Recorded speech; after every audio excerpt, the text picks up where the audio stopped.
जीवन में सम्मान अपने ही हाथ में सदा होता है।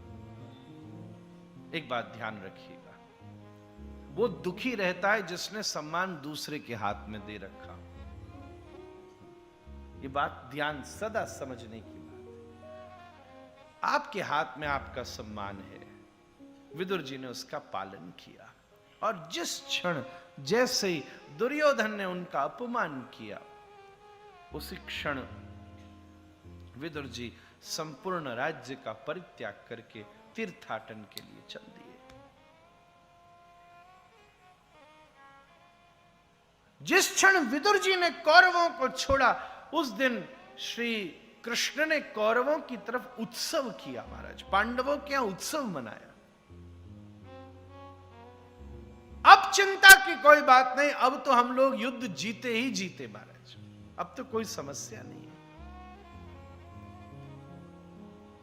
क्योंकि अभी देखा जाए तो दोनों तरफ धर्म था। एक तरफ युधिष्ठिर थे, एक तरफ विदुर थे। और अगर आप महाभारत की कथा से परिचित हैं तो विदुर भी धर्म के स्वरूप हैं, स्वयं धर्मराज हैं, और युधिष्ठिर भी धर्म के स्वरूप हैं, स्वयं धर्मपुत्र हैं। तो दोनों तरफ का पड़ला बिल्कुल बराबर था। इसलिए तब तक युद्ध नहीं हो सका जब तक दोनों तरफ धर्म खड़ा था। बातचीत होती रही, विवाद होता रहा, पर कुछ हो नहीं सका। पर जिस क्षण विदुर जी ने त्याग किया, अब पांडवों का पड़ला भारी हो गया, क्योंकि अब कौरवों की तरफ धर्म नहीं बचा। किस समय छोड़ा? जब हद हो गई। और वो हद कब हुई? जब इनके द्वारा द्रौपदी का अपमान हुआ। महाराज, मैं महाभारत के श्लोक दर श्लोक वर्णन करूं महाराज,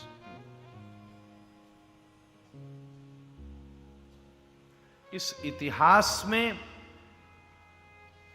सदा महाराज बड़ी बड़ी घटनाएं उस समय घटी हैं जब किसी ह्यूमन को कोई कॉमोडिटी समझा गया है। जब भी कोई लिविंग थिंग कॉमोडिटी बनी है, उस समय उसका शोषण हुआ ही हुआ है महाराज। कोई भी चीज को जब तुम कॉमोडिटी समझोगे, चाहे वो फसल भी क्यों ना हो, चाहे कोई पशु भी क्यों ना हो, चाहे वो फूल भी क्यों ना हो। गैया की भी सेवा तभी तक हो सकती है जब तक उसको कॉमोडिटी न समझा जाए। जिस दिन गैया को भी कॉमोडिटी समझ लिया, उस दिन इंजेक्शन लगा लगा के दूध पैदा करता है फिर आदमी। महाराज, डेयरी कैसे चले महाराज? उस दिन बहुत बड़ी घटना घटी। दुशासन गया द्रौपदी को खींचकर। मैं उस प्रसंग से आपको दर्शन कराऊं। आपने वो प्रसंग सुना है, पर महाभारत में उसको जैसा वर्णन किया गया है, न तो वो कहा जा सकता है, न किसी सीरियल में दिखाया जा सकता है। इतना कठोर है जितना जो शास्त्र में लिखा है, बहुत कठोर लिखा है।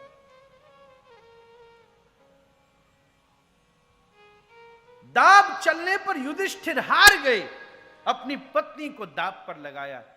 ये इतिहास की सबसे दुर्दैव घटना है महाराज। एक बात आप और ध्यान से समझिए, अगर आप रैशनलिस्ट हैं, अगर आप तर्कवादी हैं, तो आपको एक चीज समझनी चाहिए। मैं अपनी युवा पीढ़ी के सामने खास ये बात रखना चाहूं। हमारे शास्त्र किसी व्यक्ति की प्रशंसा नहीं करते, हमारे शास्त्र धर्म की प्रशंसा करते हैं।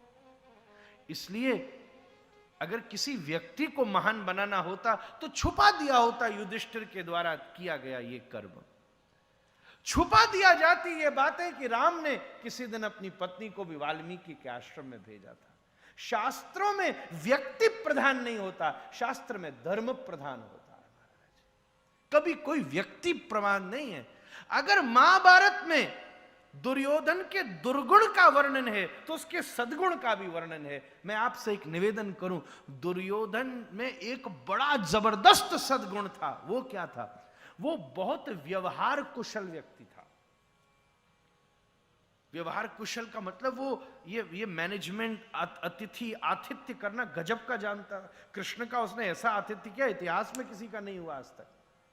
इतना जबरदस्त मैनेजमेंट था कि आप ये देखिए, माद्री का भैया नकुल सहदेव का मामा पांडवों की तरफ लड़ने आ रहा था, ऐसा वेलकम किया कि उसने प्लान ही चेंज कर लिया कि पता नहीं कौरवों की तरफ पांडवों की तरफ लड़ाई तो है, खाने को मिलेगा कि नहीं, कौरवों की तरफ से ही लड़ लो। ऐसा जबरदस्त मैनेजमेंट। और यहीं युधिष्ठिर के सद्गुणों का वर्णन किया है, तो छुपाया नहीं है कि उस दिन युधिष्ठिर के द्वारा यह अपराध बना था। धर्मशास्त्र का एक नियम है। एक बार किसी ने मुझसे पूछा कि महाराज, उस दिन युधिष्ठिर ने इतना बड़ा कदम उठाया, अपनी पत्नी को दांव पर लगा दिया, उसके पाप का उसको कुछ हुआ नहीं? मतलब क्या उसके ऊपर इस गलत कर्म का कोई प्रभाव नहीं आया? कर्म का विज्ञान समझना होगा ना। उस युधिष्ठिर को उसके लिए कुछ नहीं करना पड़ा, सच बात है। युधिष्ठिर के ऊपर उस दिन के गलती का कोई प्रभाव नहीं हुआ। क्यों नहीं हुआ? महाभारत में उसका निर्णय लिखा है।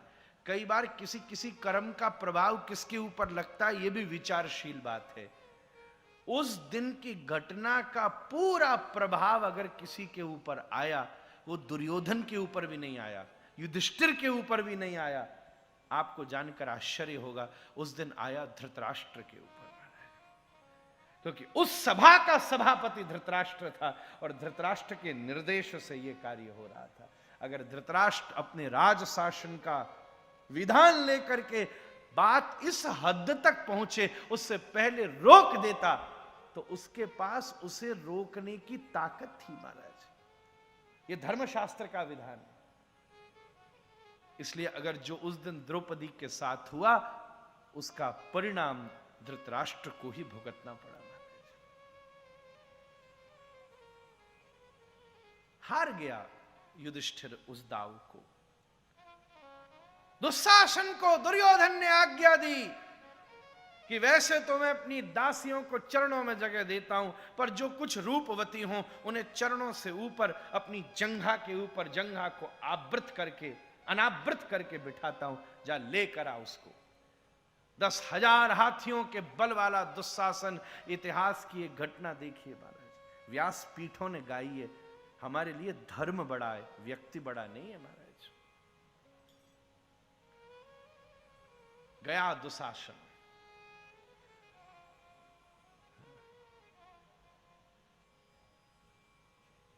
पांचाली आज्ञा मिली है कि तुझे चलना है। पांचाली बोली, इस समय मैं ऋतुमती हूं,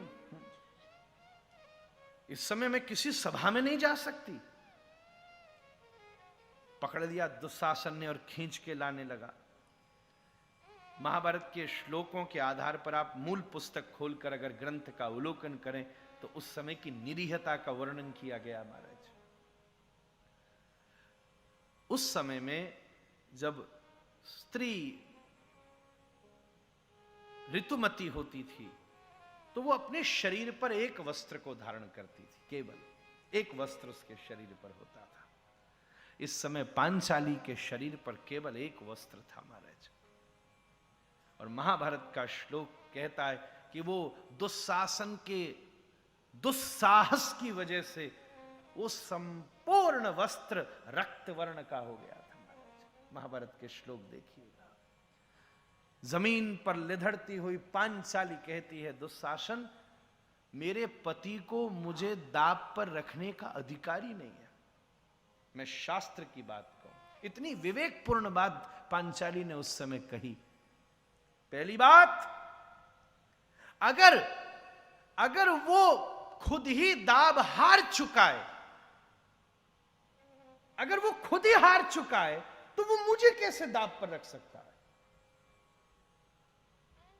द्रौपदी ने उस समय दुशासन से को कहा, उसे मुझे दाब पर रखने, या तो अपने हारने से पहले मुझे देता तो बात समझ आती। पहली बात, उनको मुझे देने का अधिकार ही नहीं है, और अगर है भी तो यह समझो जिस समय वो हारे उस समय मैं भी हार गई, मैं कोई उनसे बिलग नहीं हूं, तो मुझे वो स्वतंत्र दाब पर कैसे लगा सकते हैं महाराज? धिक्कार है महाराज। पर दुशासन माना नहीं, उस दिन इतिहास के पन्ने कहते हैं, खींचा द्रौपदी को निरीहता से भरे दरबार जो युवकों के अट्टहास से गूंजता था, द्रौपदी को घसीट के लाया गया। एक वस्त्र में ढकी हुई द्रौपदी का वो अंग, जो कि साधारण स्त्री नहीं थी, यज्ञोद्भवा थी महाराज, साक्षात देवी थी और कन्या थी महाराज। कन्याओं के नाम में द्रौपदी का नाम पहले आता है, अहिल्या, द्रौपदी, तारा, कुंती, मंदोदरी तथा पंचकन्या स्मरेन नित्यम महापातक नाशनम।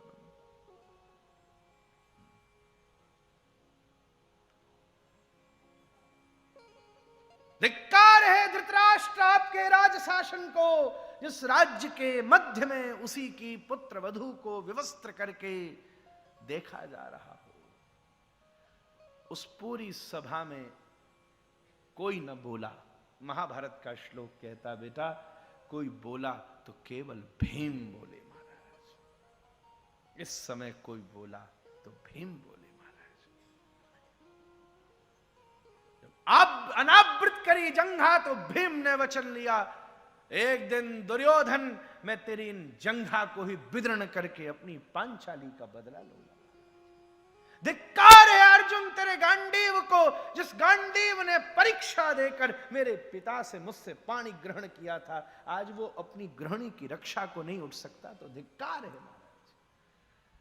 अगर धिक्कारा नहीं पांचाली ने तो केवल भीम को नहीं धिक्कारा, महाभारत का श्लोक कहता है। और उस समय भीम तो कुछ कठोर शब्द भी बोल गए, जिससे अर्जुन ने उनको शांत किया। यहां तक बोल गए, श्लोक मेरे पास ग्रंथ होता तो मैं सुना देता, पर आप पढ़ लीजिएगा इस ग्रंथ के प्रसंग को। यहां तक भीम बोल पड़े कि जिन हाथों से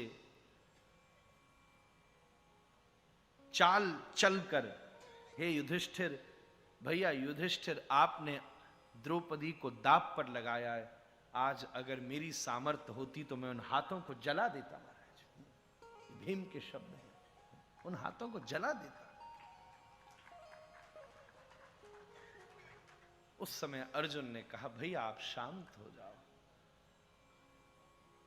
और एक तर्क दिया जिससे भीम शांत हो गए। अगर इस समय आप ऐसा बोलोगे तो सामने वाले खुश हो जाएंगे, क्योंकि वो ये चाहते हैं कि हम पांचों लड़ मरे। हमारी सामर्थ्य ही हम पांचों की एकता है।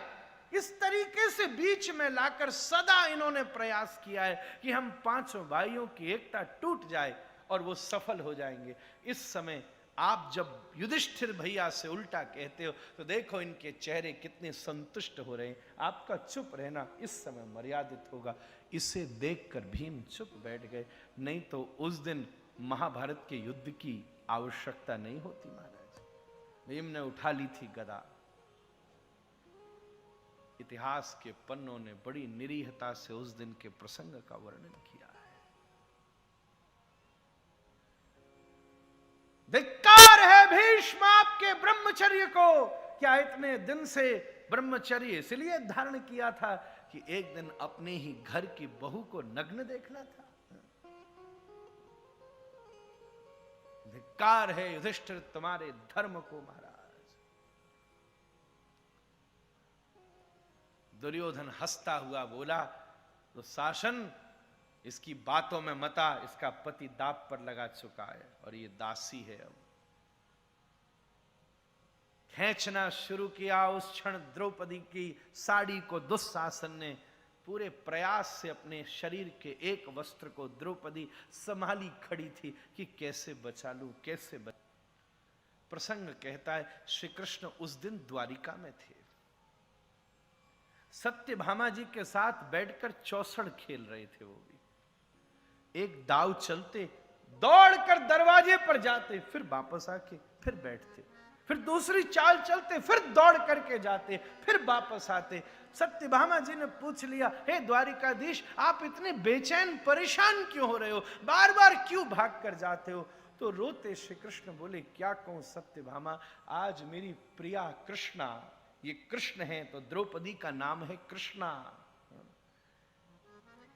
ये कृष्णा को आज बड़ा अत्याचार सहना पड़ रहा है, कौरवों की भरी सभा में उसको निर्वस्त्र किया जा रहा है। सत्यभामा अचंभित होकर बोली, द्वारिकाधीश आपको ये मालूम भी है तो आप जा क्यों नहीं रहे? कृष्ण कहते हैं, मैं तो तैयार खड़ा हूं जाने को, दरवाजे तक भी दौड़ता हूं, पर क्या करूं, मुझे जाने का रास्ता नहीं मिल रहा, क्योंकि वो उनको पुकार रही है जो बचा नहीं सकते, और जो बचाने को तैयार खड़ा है आज तक उसने पुकारा नहीं। उसी समय सत्यभामा जी ने अपनी कृपा की दृष्टि से द्रौपदी को देखा, क्योंकि जब तक देवी प्रपन्नार्ति हरे प्रसीद, जब तक देवी प्रपन्न नहीं हो तब तक हरि की प्रपत्ति कैसे बनेगी। सत्यभामा जी ने जैसे ही दृष्टि करी, जब तक राधा रानी की कृपा नहीं हो श्याम सुंदर मिल जाएंगे क्या महाराज? द्रौपदी को प्रेरणा बनी और उसने उस बालों से खींच कर लाया था। उस समय पूरे ब्रह्मांड में सबसे सुंदर बाल द्रौपदी के थे, उसका एक नाम है सुकेशी। महाभारत वो सुकेशी थी। ऐसे सुंदर केश पुरुषों में अगर किसी के थे तो कृष्ण के थे, और स्त्रियों में किसी के थे तो कृष्णा के थे।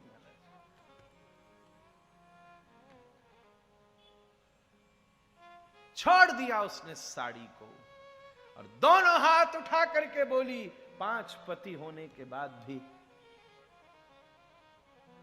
अगर किसी ने बचाया तो जगत